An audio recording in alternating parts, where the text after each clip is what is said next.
Ողջույն հարգելի բարեկամներ, բարի գալուստ update լրատվական, ես Ռաֆայել Ունասականյանն եմ եւ առաջարկում եմ միասին թարմացնել օրվա լրահոսը։ Դե ինչ այսօր ապրիլի 7-ն է, մեր ստեղծագործական խումբը, մեր ողջ լրատվականը եւս շնորհավորում է կանանց գեղեցկության տոնի կապակցությամբ եւ մայրերին մայրության տոնի կապակցությամբ եւ սկսենք շնորհավորանքներից պաշտոնական մակարդակում նախագահ Վահագն Խաչատուրյանը շնորհավորական ուղերձ է հղել Ավետման տոնի մայրության եւ գեղեցկության օրվա կապակցությամբ շնորհավորական ուղերձում մասնավորապես ասված է մեջբերեմ նախագահի խոսքը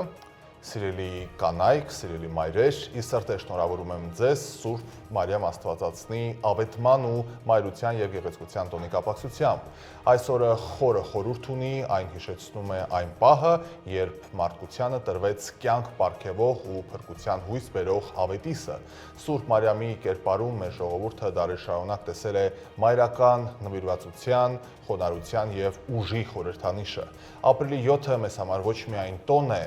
այլ նաև շնորհակալության օր ձեզ կանանց եւ մայրերի նկատմամբ։ Ձեր սերը, հոգատարությունը, ձեր զորությունը թե ընտանիքում, թե հասարակական կյանքում մեր պետության ամրության եւ ներդաշնակության հիմքերից են։ Մեր ինքնության կերտվածքում նույնպես մայրական կերպարը առանձնահատուկ տեղ ունի։ Մենք մայր ենք անվանում մեր հայրենիքը, մեր լեզուն, մեր քաղաքը, որովհետեւ հենց մայրն է բերում կյանք, արմատ, շարունակություն։ Սիրելի կանայք, մայրեր եւ քույրեր, թող այս տոնը ձեզ պարգևի խաղաղություն, ջերմություն եւ սեր։ Սրտանց մաղթում եմ ձեզ առողջություն, երջանկություն եւ անսպառ ուժ պահելու ու սիրելու ձեր ընտանիքները եւ հավատով նայելու ապագային։ Ասված է նախագահի շնորհավորական ուղերձում։ Հայաստանի Հանրապետության նախագահ Վահագն Խաչատուրյանը Արաբական Միացյալ Էմիրություններում է, Էմիրությունների նախագահ Շեյխ Մոհամմադ բին Զայեդ Ալ Նահյանի հրավերով աշխատանքային այցով մեկնում է Աբու Դաբի։ Այնտեղ նա ներկա է գտնվելու եւ ելույթ է ունենալու ամենամյա ներդրումային համաժողովի շրջանակներում։ Հանրապետության նախագահ Վահագն Խաչատուրյանը ելույթ է ունեցել Աբու Դաբիում ընթացող ամենամյա ներդրումային համաժողովին, այսպիսով նախագահը միջազգային այս հարթակից խոսել է մեր տարածաշրջանի խաղաղության անհրաժեշտության եւ էսկալացիայի բացառման անհրաժեշտության մասին։ Մի հատված նախագահի ելույթից։ Մեր երկիրը շարունակում է հավատարիմ մնալ խաղաղության հասնելու օրակարգին, որի կարևոր մասն է Հայաստանի Հանրապետության կառավարության կողմից ներկայացված խաղաղության խաչմերուկ նախագիծը, որպես տարածաշրջանում խաղաղության հաստատման եւ տնտեսական կապերի խթանման գործում։ Այս նախաձեռնությունը բացառիկ հնարավորություն է տալիս տարածաշրջանային կայունության, տնտեսական զարգացման եւ միջազգային առևտրային միջոցների գործարկման համար։ Նախագծի առանցքային գաղափարը կոմունիկացիաների զարգացումն է, ճանապարհներ, երկաթուղիներ, խողովակաշարեր, ափի մալուխներ եւ էլեկտրահաղորդման գծեր նորոգելու, կառուցելու, գործարկելու եւ ի վերջո մարդկանց մեջ շփումների հնարավորություններ ստեղծելու միջոցով, ինչը կարևորագույն բաղադրիչ է խաղաղության համար։ Հարավային Կովկասում բոլոր տարածաշրջանային ենթակառուցվածքների արտաշրջապատումը, պետությունների ինքնիշխանության ու տարածքային ամբողջականության հարգման, ինչպես նաև հավասարության եւ փոխադարձության սկզբունքների հիման վրա բացառիկ հնարավորություններ կստեղծի բեռների եւ քաղաքացիների տեղաշարժի համար։ Վստահ է, որ տարածաշրջանում խաղաղությունն այլընտրանք չունի։ Ավելին, Հարավային Կովկասը պետք է վերածի մի տարածաշրջանի, որտեղ չկան փակ սահմաններ, ինչն իր հերթին կնպաստի տնտեսական համագործակցության խորացմանը, մարդկանց միջև շփումների ակտիվացմանը, միաժամանակ ապահովելով ողջ տարածաշրջանի կայուն տնտեսական աճը։ Շնորհակալություն։ Դե մինչ մենք խոսում ենք խաղաղության անհրաժեշտության մասին, Ադրբեջանի պաշտպանության նախարարությունը կրկին ապատեղեկատվություն է տարածել։ Ադրբեջանի պաշտպանության նախարարության հաղորդագրությունները, թե իբր ապրիլի 6-ի երեկոյան մինչև ապրիլի 7-ը առավոտյան ժամը 4:30 ընկած ժամանակահատվածում Հայաստանի Հանրապետության զինված ուժերի ստորաբաժանումները իբր կրակ են բացել սահմանագոտու արևելյան եւ հարավ-արևելյան հատվածներում տեղակայված ադրբեջանական դիրքերի ուղղությամբ չի համապատասխանում իրականությանը։ Այս մասին հայտնում է Հայաստանի Հանրապետության պաշտպանության նախարարությունը, նաեւ վերահաստատում է նախարարությունը, որ Հայաստանի Հանրապետության վարչապետի աշխատակազմի դիրքորոշումը համապատասխանում է նրան, որ պատրաստ է հետաքննել Ադրբեջանի պաշտպանության նախարարության հաղորդագրությունները եւ փաստերը դրանք Հայաստանի Հանրապետությանը փոխանցելու պարագայում։ Բաքվում շարունակվում է Արցախի ռազմաքաղաքական ղեկավարության շինծու գործերով հարուցված քրեական դատավարությունը։ Այսօր դատարանում ցուցմունք է տվել Արցախի նախկին արտգործնախարար Դավիթ Բաբայանը։ Ըստ ադրբեջանական մամուլի Բաբայանը հայտարարել է, որ դեմ է եղել հայերի ադրբեջանական հասարակության մեջ ինտեգրմանը։ Ինտեգրումը անհնար էր, հայտարարել է Բաբայանը, պատասխանելով մեղադրական կողմի դատախազության հարցերին։ Բաբայանը նաև նշել է, որ Արայիկ Հարությունյանը, Ռուբեն Վարդանյանը եւ Արցախի մյուս ղեկավարները նույնպես դեմ են եղել ինտեգրմանը։ Նրանցից ոչ ոք նման ինտեգրման հեռանկար չի տեսել։ Ադրբեջանական լրատվամիջոցներն են ցիտում Բաբայանի խոսքը։ Եվ կրկին վերադառնալով պաշտոնական լրահոսին, այսօր վարչապետ Նիկոլ Փաշինյանը ընդունել է Արժույթի միջազգային հիմնադրամի հայաստանյան առաքելության ղեկավար Իվա Պետրովային, ով ավարտում է գործունեությունը մեր երկրում։ Հանդիպանը մասնակցել է նաև Ալեքսանդր Թիմանը, ով ստանձնում է Արժույթի միջազգային հիմնադրամի հայաստանյան առաքելության ղեկավարի պաշտոնը։ Վարչապետը կարևորել է Արժույթի միջազգային հիմնադրամի հետ համագործակցությունը ի նպաստ մեր երկրում տնտեսության զարգացման։ Նիկոլ Փաշինյանը նշել է նաև, որ այս տարվա առաջին եռամսյակում պահպանվում են տնտեսական ակտիվության միտումները եւ կառավարության քայլերը միտված են տնտեսական կայուն աճի ապահովմանը։ Զրուցակիցները քննարկել են նաև Հայաստանի եւ Արժույթի միջազգային հիմնադրամի համագործակցությամբ իրականացվող ծրագրի 5-րդ վերանայման արդյունքներին։ Այս առումով կողմերը գոհունակություն են հայտնել ծրագրի արդյունքներից եւ անդրադարձ կատարել հետագա քայլերին։ Մտքեր են փոխանակվել նաև ֆինանսական ոլորտի ներդրումային միջավայրի բարելավման, տնտեսական ակտիվության խթանման, առկա ռիսկերի հաղթահարման եւ այլ հարցերի շուրջ։ Այլ թեմաների մասին կենսաչափական համակարգը մի քանի անգամ կբարձրացնի Հայաստանի Հանրապետության քաղաքացիների անձնական տվյալների անվտանգությունը։ Այս մասին ապրիլի 7-ին կենսաչափական համակարգի ներդրման աշխատանքները վիզաների ազատականացման գործընթացի համատեքստում թեմայով մամուլի ասուլիսի ժամանակ հայտնել է Ներքին գործերի նախարարության միգրացիայի եւ քաղաքացիության ծառայության պետ Նելի Դավթյանը։ Ըստ Տիկին Դավթյանի արժանապատիվ ճանապարհորդել կկարողանան բոլոր նրանք, ովքեր բիոմետրիկ փաստաթուղթ կունենան։ Լավ փորձառություն է բերվում Հայաստան։ Մենք 23 գրասենյակներ կունենանք մասնավորի կողմից, 2-ից 3-ը կլինեն Երևանում, մնացածը կլինեն մարզերում։ Այս գրասենյակներում են ընդունվելու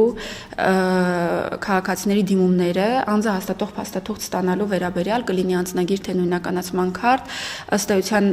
այլ տեսակի անձահաստատող փաստաթղթերը եւս նույն ձևաչափով են դիմումների ընդունումն ու փաստաթղթի տրամադրումը կատարվելու, ինչ նկատի ունեմ ասելով այլ տեսակի անձահաստատող փաստաթուղթ, այլ իրավական կարգավիճակներով Հայաստանում փաստաթուղթ ստացող անձանց մասին է խոսքը, կլինի փախստական քաղաքացիություն չունեցող անձ կամ օտայգրացի, որը ունի կացության կարգավիճակ։ Գիտեմ, որ կան մտահոգություններ հանրային ընկալումների իմաստով, որ քիչ է գրասենյակների թիվը, մենք նախկինում ունեինք 63-ը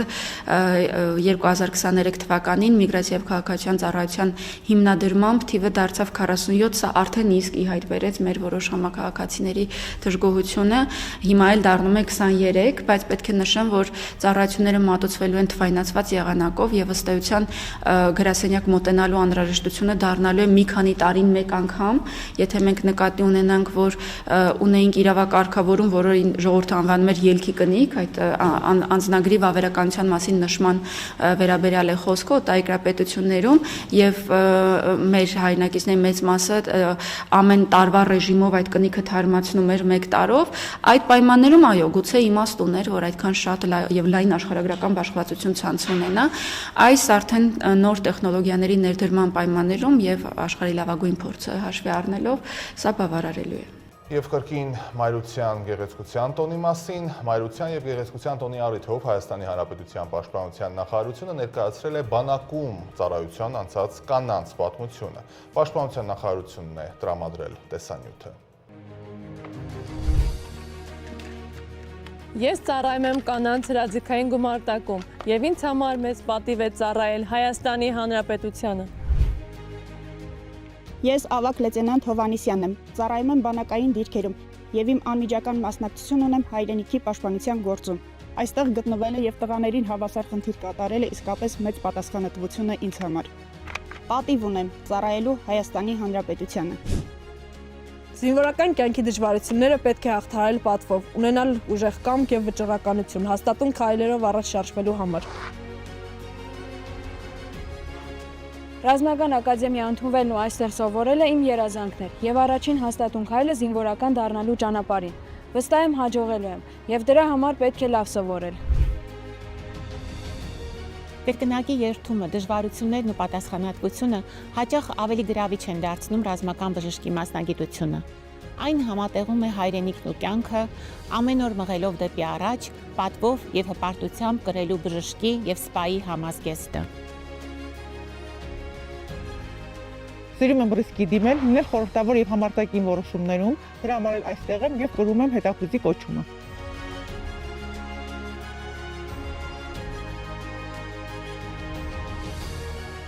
Միացիր մեզ։ Համալրիր մեր շարքերը։ Եղիր համարձակ եւ տարբերվող։ Ամրապնդենք բանակի պաշտպանունակությունը միասին։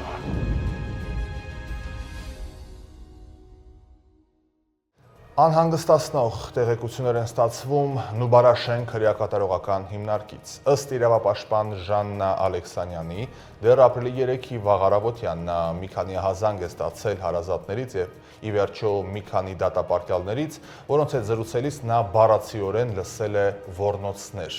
Լրագրողների հետ զրույցում արդեն այսօր Ժաննա Ալեքսանյանը հայտնում է, որ դիմակավորված 30-ից 40 անձինք մտել են խուց, դատապարտյալներին գցել են գետնին ու դուբինկաներով սկսել են ծեծել։ Մարդու իրավունքների պաշտպանի գրասենյակից էլ հայտնում են, որ թեժ գծի հեռախոսահամարին ահազանգ են ստացել առ այն, որ Նուբարաշենք հրեակատարողական հիմնարկում դիմակավորված անձինք ծեծի են ենթարկում ՑՄԱ դատապարտյալներին։ Այդ սպեցնազ կոչվածը 30-40 հոգով, ես հիմա ձեզ կնկարագրեմ, թե խոշտանգումը ներողություն, ինչպիսին է եղել, երբ գետնին տապալելով, նախ խցերը ավիրել են, ամեն ինչ թափել շպրտել են սնունդը, հագուստեղենը եւ այլն, եւ գետնին են գցում ուրեմն դատապարտյալին, կանգնում են վրան ու սկսում են դուբինկաներով ծեծել, ասենք այդ կոտրվածքների մասին տեղեկությունները, դա այդ հարվածները, ինչի համար հարցնում էին բոլոր դատապարտյալները, ինչի համար են դա անում, ուղղակի այդպես են ուզում, այդպես են։ Ես 16 թվականին էր նման մի բան պատահել, էլի Նուբարաշենում, այն ժամանակ էլի օմբուդսմենի գրասենյակը արձագանքեց, իդեպ շնորհակալ եմ օմբուդսմենի գրասենյակին, Տիկին Մանասյանին, արագ արձագանքման համար, եւ ինձ թվում էր, որ դեռ դա շարունակվում էր, եւ իրենք շատ արագ են արձագանքել եւ գնացել Նուբարաշեն։ Նուբարաշենը դա բռնությունների որջ է։ Այդ 16 թվականին էլի օմբուդսմենի գրասենյակը գնաց եւ հայտնաբերեց այնտեղ ինչ էր կատարվել։ Այն ժամանակ իրոք ներքնակներ այրվել էին, որովհետեւ դատապարտյալները փորձել են պաշտպանվել այրերով դռների վրա պահելով, որպեսզի իրենց այդ ջարդը չիրականացնեն, այսպես ասած։ Եվս ուրիշ մի քանի տարի առաջ Նուբարաշենի բանտում ուրեմն դանակահարել էին կալանավորին ռեժիմի պետի տեղեկությամբ եւ այլն, այն ժամանակ վարչության պետին հետո հեռաց հանեցին աշխատանքից։ Այլ ուրիշ դեպքեր էլ կարող եմ ասել եւ Նուբարաշենը դա մի կատաստրոֆիկ, կներեք ես բառով ասեմ, բանտ է, որը շարունակ պիտի քանդեն, բայց չեն քանդում, այսինքն հանեն, այսինքն պայմանները, իրավիճակը այդ բանտում, այդ մարդիկ ոնց են այնտեղ։ Եվ ես այս դեպքում ես տարիներ շարունակ ՑՄԱ դատապարտյալների խնդիրներով եմ զբաղվում, դա գիտեն բոլոր նախարարները։ Ես միշտ հանդիպում եմ նախարարների հետ։ Օրինակ Գրիգոր Մինասյանի ժամանակ փոխնախարար Բալյանի հետ այսպիսի դեպքեր իհարկե չի արձանագրվել, բայց երբ խնդիրներ էր լինում իմ այցելությունից հետո, ես գնում էի, աշխատում ենք այդ խնդիրները լուծել եւ ոչ թե հրապարակել։ Հասկանում եք, իսկ խոշտանգումը, բռնությունը դա արտառոց իրավիճակ է, այն էլ ՑՄԱ դատապարտյալներին, որոնք իրենք տարբերվում են իրենց օրինակելի վարքով։ Իդեպ մենք ավելացնենք, որ ՔԿՑ-ից պարզաբանում էին տարածել, նշելով, որ Նուբարաշենք հրեակատարողական հիմնարկի դատապարտյալներից մեկը արդեն տևական ժամանակ է խաթարում է հիմնարկի բնականոն աշխատանքը, պարբերաբար ներկայացնում է անօրինական պահանջներ եւ հրահրում այլ ազատազրկված անձանց նույնպես ներկայացնել նույն անօրինական պահանջները, նա տեղափոխվել է այլ քրեակատարողական հիմնարկ, ինչի հետևանքով սկսվել էին այս անհնազանդությունները։ Հայաստանի կրթության, գիտության եւ մշակույթի սպորտի փոխնախարար Դանիել Դանիելյանը հայտարարել է, որ Ռուսաստանում Հայաստանի մշակույթի օրեր են անցկացվելու։ Այս մասին փոխնախարար Դանիել Դանիելյանը հայտարարել է լրագրողների հետ զրույցում, մեջբերեմ իր խոսքը։ Պետական մակարդակով, եթե չեմ սխալվում, աշնանը Ռուսաստանում նախատեսվում են Հայաստանի Հանրապետության մշակույթի օրեր, ասել է Դանիելյանը։ Նա նաև հայտարարել է, որ հայկական կողմը լավ կպատրաստվի այդ միջոցառման, որպեսզի պատշաճ կերպով ներկայացնի հայկական մշակույթը։ Գանք Երևան, նախորդ շաբաթ Երևանում օդի միջինացված արժեքները գտնվել են լավ կամ չափավոր աղտոտվածության միջակայքում։ Երևան քաղաքի շինհրապարակներում տեղադրված օդի մոնիթորինգի կայաններից ստացված տվյալներով արժեքները գտնվում են լավ կամ չափավոր աղտոտվածության միջակայքում։ Այս մասին զեկուցվեց Երևանի քաղաքապետարանի գործակարգավարական խորհրդակցության ժամանակ, քաղաքապետ Տիգրան Ավինյանը արձագանքեց այս սեզոնին արդեն իսկ օդի որակը էականորեն փոխվում է դեպի լավը, որը ցույց է տալիս 173 սարքերի ներկայացված տվյալները, որոնք տեղադրված են Երևան քաղաքի մի շարք հատվածներում։ Հիմնականում խնդիրը լինում է ձմռան ամիսներին, նշեց քաղաքապետը։ Մի փոքր խոսենք կրկին այս թեմայից, որովհետև հանրությանը ամենաուզող հարցերից մեկն է եղել եւ պարբերաբար կարծում եմ անդրադարձ պետք է ունենանք, ինչպես նաեւ մեր միջոցառումների ծրագրին, մասնավորապես այն ռազմավարությանը, որը որ օդի որակի խնդիրները վերացնելուն է միտված։ Այս սեզոնին արդեն իսկ օդի որակը Երևան քաղաքում էականորեն փոխվում է դեպի լավը։ Ճիշտ եմ արձանագրում։ Եվ սա ցույց է տալի մեր 173 սարքերը, որոնք որ տեղադրել ենք Երևան քաղաքով մեկ։ Եվ բայց մենք ունենում ենք խնդիրներ հիմնականում ձմեռվա ամիսներին, եւ դա պայմանավորված է ինչով, պարոն Ավետիսյան։ Պարոն քաղաքապետ, ձմեռային ամիսներին մենք յուրաքանչյուր տարի ունենում ենք այդ խնդիրը, պայմանավորված եւ ջեռուցման սեզոնով, երբ որ որոշակիորեն ավելանում է, այսինքն աղտոտման աղբյուրներին գումարվում է նոր աղտոտման աղբյուր, ջեռուցումը, պայմանավորված Երևան քաղաքի աշխարհագրական դիրքով, երբ որ ձմեռային ամիսներին անտիցիկլոնային այդ ինվերսիոն երևույթներ են տեղի ունենում, երբ որ սառը օդը լճանում է արարության գոգավորության հատակային մասերում, Երևան քաղաքում եւ օդափոխանակությունը խախտվում է այդ ամիսներին, եւ պայմանավորված նաեւ Երևան քաղաքում կանաչ տարածքներում կանաչապատ գոտիներում մշտադալար տեսակների սակավությամբ, երբ որ այդ կանաչ գոտիները իրենց ֆիլտրող գործառույթը չեն իրականացնում, այսինքն քիչ են դրանով պայմանավորված։ Մի րոպե, այսինքն գարունը եկավ, ծառերը ծաղկեցին, կանաչ տարածքները ավելացան, դրա համար օդը համեմատաբար մաքրվեց։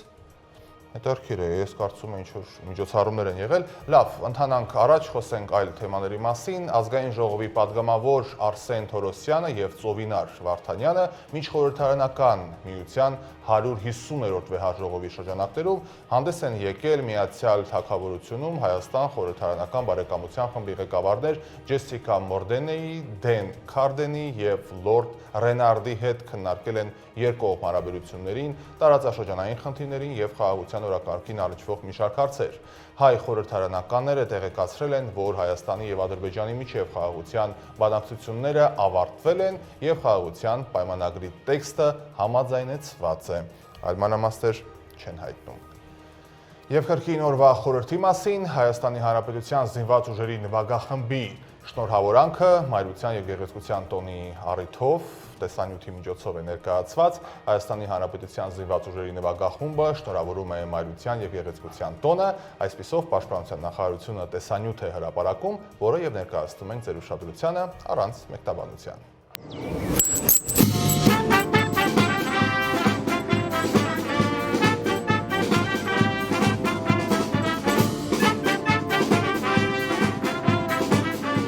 Գլխավոր շտաբի զինվորական նվագախմբի անունից շնորհավորում եմ մայրերի, քույրերի, կանանց եւ աղջիկների ապրիլի 7-ը։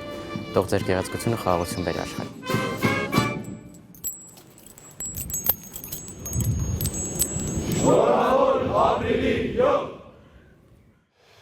Այս պահին տեսնենք ինչ է կատարվում ամբողջ աշխարհում, հերթը միջազգային լրահոսինն է, որը կներկայացնենք տեսաշարով։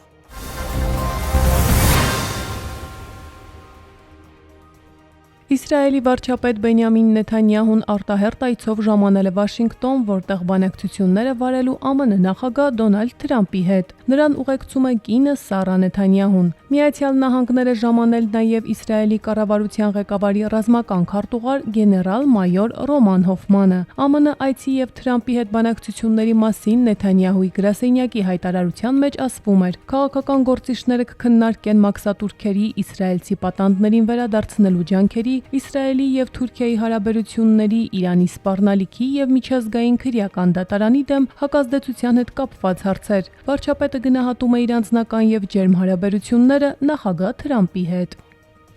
Արաբական Միացյալ Էմիրությունների արտգործնախարար Շեյխ Աբդալլահ բին Զայեդ Ալ Նահյան Աբու Դաբիում իր իսրայելցի պաշտոնակից Գիդեոն Սաարի հետ քննարկել է Գազայի հատվածում տիրող իրադրությունը։ Նախարարները քննարկել են Գազայի հատվածում հրադադարի հասնելուն եւ իսրայելցի պատանդների ազատ արձակմանն ուղղված ջանքերը։ Բացի այդ, Արաբական Միացյալ Էմիրությունների արտգործնախարարը X սոցիալական ցանցում նշել է, որ հանդիպմանը քննարկվել են երկու երկրների հարաբերությունները, ինչպես նաև տարածաշրջանային վերջին իրադարձությունները։ Առանձնահատուկ ուշադրություն է դարձվել Գազայի հատվածում հումանիտար ճգնաժամի էսկալացմանը։ Իր հերթին իսրայելական կողմը հայտարարել է, որ նախարարների հանդիպմանը քննարկվել է տարածաշրջանային խնդիրների ողջ շրջանակը։ Ռուսաստանի Դաշնության, Չինաստանի Ժողովրդական Հանրապետության եւ Իրանի Իսլամական Հանրապետության եռակողմ խորհրդակցությունները միջուկային ծրագրի շուրջ տեղի կունենան ապրիլի 7-ին կամ 8-ին Մոսկվայում։ Այդ մասին հայտարարություն է տարածել Իրանի արտաքին գործերի նախարարության պաշտոնական ներկայացուցիչ Էսմայիլ Բաղային։ Այսօր կամ վաղը Մոսկվայում տեղի կունենա հերթական եռակողմ հանդիպումը, որտեղ Չինաստանը, Ռուսաստանը եւ Իրանը կքննարկեն տարբեր ասպեկտներ կապված միջուկային հիմնախնդրի գործողությունների համատեղ համապարփակ ծրագրի եւ ՄԱԿ-ի անվտանգության խորհրդի թիվ 2231 բանաձևի հետ, ասել է դիվանագետը շաբաթական ճեպազրույցում։ 2231 բանաձևով ՄԱԿ-ի անվտանգության խորհուրդը իր աջակցությունն էր հայտնում գործողությունների համատեղ համապարփակ ծրագրին։ Վաշինգտոնը մաքսատուրքերի շուրջ համաձայնագիր չի կնքի Պեկինի հետ, մինչև չվերացվի Չինաստանի նկատմամբ ԱՄՆ-ի առևտրային դեֆիցիտի խնդիրը։ Այս մասին հայտարարել է ԱՄՆ նախագահ Դոնալդ Թրամփը լրագրողների հետ շփվելիս։ Մենք պետք է կարգի բերենք Չինաստանի հետ առևտրային դեֆիցիտի խնդիրը, ասել է Թրամփը։ Մենք 100 միլիարդավոր դոլար ենք կորցնում հօգուտ Չինաստանի։ Մինչև մենք չլուծենք այս խնդիրը, ես չեմ պատրաստվում համաձայնագիր կնքել։ Թրամփի հայտարարությունից ընդամենը մի քանի ժամ անց ապրիլի 7-ի վաղ առավոտյան Ասիայում ֆոնդային շուկաները անկում գրանցեցին, իսկ ապրիլի 4-ին ԱՄՆ-ի բոլոր 3 հիմնական ֆոնդային ինդեքսները նվազել էին ավելի քան 5%-ով։ Ավելի վաղ Չինաստանի Ժողովրդական Հանրապետության պետխորհրդի մաքսատուրքերի հանձնաժողովը հայտարարել էր, որ Չինաստանը լրացուցիչ մաքսատուրքեր է սահմանում ԱՄՆ-ից ներմուծվող ապրանքների համար ի պատասխան Թրամփի մաքսային քաղաքականության։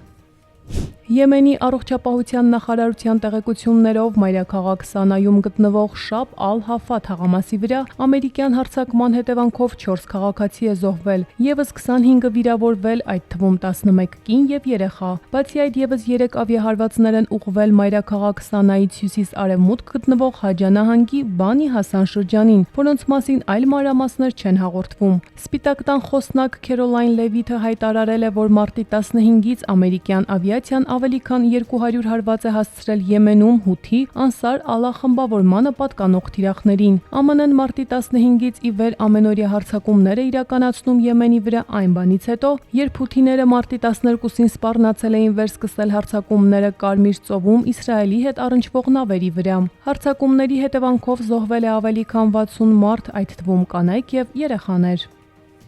Մարտի 28-ին Մյանմարում 7.7 եւ 6.4 մագնիտուդ ուժգնությամբ տեղի ունեցած երկու երկրաշարժերի զոհերի թիվը հասել է 3564-ի։ Այս մասին հայտնել է Մյանմարի ռազմական կառավարության խոսնակ գեներալ-մայոր Զավ Մինթունը։ Վերջին տվյալներով վիրավորվել է 5012 մարդ։ Հաղորդվում է, որ որոնողափրկարարական աշխատանքները շարունակվում են անհետ կորած 210 մարդու հայտնաբերելու ուղղությամբ։ Երկրաշարժերը համատարած ավերածություններ են առաջացրել երկրում։ Իշխանությունները մտավախություն ունեն, որ զոհերի թիվը գնալով կարող է աճել։ Մոսկվայի առանձին շրջաններում ձյան ծածկույթը հասել է 13 սանտիմետրի, Մոսկվայի մարզում դրա բարձրությունը տեղ-տեղ հասել է 16 սանտիմետրի։ Այդ մասին հայտնել է Ֆոբոս եղանակային կենտրոնի առաջատար մասնագետ Եվգենի Տիշկովեցը։ Ըստ կանխատեսումների ձյան տեղումները կուժ գնանան եւ կշարունակվեն մինչեւ ապրիլի 8-ը։ Ճանապարհներին մերկասառույց է, իսկ եղանակային անոմալ պայմանները շղթայական ավտովթարների պատճառ են դարձել։ Կան նաեւ տուժածներ։